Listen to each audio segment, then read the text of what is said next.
Alors l'idée de la personnalisation est venue à travers déjà le projet de DS Itens Performance. En fait, à la première rencontre avec Jeff, il nous a expliqué un peu son univers, ce qu'il aimait en tant qu'architecture, design et art.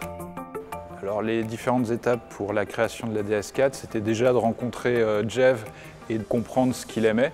Le design extérieur est très joli, assez agressif, j'aime bien l'avant. Dans les rétroviseurs, on voit cette voiture en tout cas. Je l'ai eu quelques fois dans les rétros, elle est présente et elle attrape vraiment l'œil.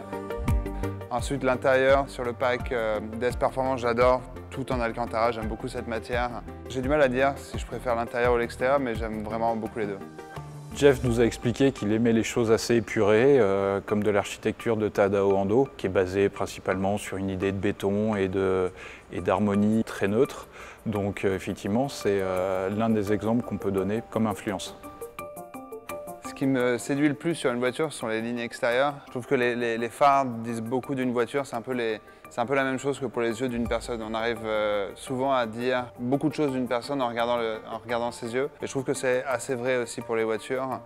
Alors pour faire cette DS4, on a décidé d'utiliser plutôt le stickage qui reste aussi un élément de savoir-faire en soi. L'application du film est quelque chose d'assez délicat à faire sur l'ensemble d'une voiture. C'est aussi un travail artistique et de la main de l'artisan.